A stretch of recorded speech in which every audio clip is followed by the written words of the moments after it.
یہ کہانی شدید مشکلات کے شکار، قرضے میں ڈوبے ہوئے ایک ایسے کاروباری شخص کی ہے جو بار بار نقصان کی وجہ سے ہار ماننے کے بالکل قریب تھا۔ ایک شام وہ چلتے چلتے کسی پارک میں پہنچا تو وہاں اسے ایک بوڑھا آدمی ملا اور اس شخص سے پریشانی کی وجہ پوچھی۔ اس کاروباری شخص نے بتایا کہ میرا کاروبار تباہ ہو چکا ہے، امید کی کوئی کرن نظر نہیں آ رہی، کچھ سمجھ نہیں آ رہا کہ مجھے کیا کرنا چاہیے، میں اس صورتحال سے کیسے نکلوں۔ یہ سب سننے کے بعد اس بوڑھے شخص نے کہا کہ شاید میں تمہاری کچھ مدد کر سکوں۔ اس نے اپنی جیب سے چیک بک نکالی اور ایک چیک پر کچھ رقم لکھ کر اس کاروباری شخص کے ہاتھ میں تھما دیا اور اس سے کہا کہ ٹھیک 1 سال بعد جب تم یہ رقم لوٹانے کے قابل ہو جاؤ تو ٹھیک مجھے اسی جگہ پر دوبارہ ملنا۔ وہ کاروباری شخص جب اپنے دفتر پہنچا تو اس نے دیکھا کہ اس چیک پر $5 ملین لکھا تھا۔ وہ سمجھا کہ شاید یہ ایک مذاق ہو، لیکن جب اس نے اس چیک پر موجود دستخط دیکھے تو وہ جان ڈی روکے فیلر کے تھے۔ اسے اس بات کا احساس ہوا کہ وہ دنیا کے امیر ترین آدمی سے $5 ملین کا چیک وصول کر چکا تھا۔ پہلے تو اس نے سوچا کہ اس چیک کو کیش کروا کے اپنے تمام مسائل کو حل کر لے، لیکن پھر اس کے ذہن میں یہ خیال آیا کہ اس چیک کو وہ اپنی دراز میں رکھے گا تاکہ وہ کاروبار کرتے ہوئے پورے اعتماد رہ سکے۔ اب اسے نقصان کا کوئی خوف نہیں تھا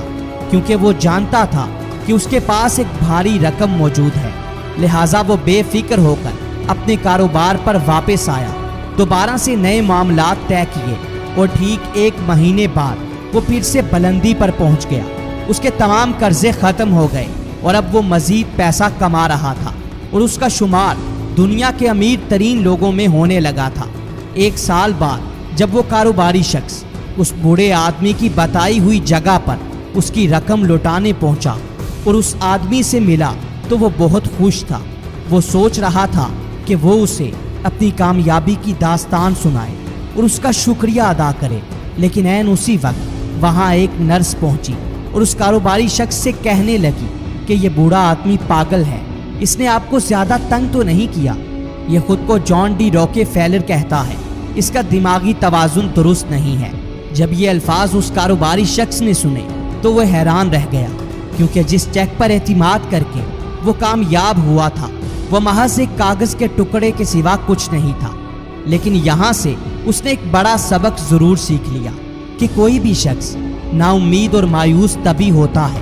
جب اسے خود پر یقین نہیں ہوتا، اسے لگتا ہے کہ اس کے پاس کچھ نہیں ہے، وہ اپنا سب کچھ کھو بیٹھا ہے۔ یہی وجہ ہے کہ وہ اپنا سارا فوکس مشکلات کے حل کی بجائے مشکلات پر رکھتا ہے،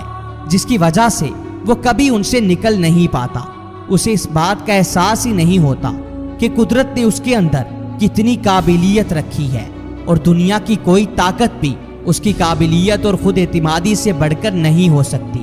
لہٰذا دوستو، مشکل سے مشکل حالات میں بھی کبھی نا امید مت ہوں۔ یہ مت دیکھیں کہ آپ کے پاس وسائل کی کمی ہے، آپ نقصان اٹھا رہے ہیں، بلکہ اپنا فوکس ہمیشہ اس چیز پر رکھیں کہ کیسے آپ نے اپنے حالات کو بدلنا ہے۔ ہمیشہ مشکلات کا حل تلاش کریں، انہیں کبھی خود پر حاوی مت ہونے دیں، اور پھر دیکھیں کہ مشکلات کبھی بھی تمہارے راستے کی رکاوٹ نہیں بنیں گی، بلکہ تم آگے سے آگے بڑھتے جاؤ گے۔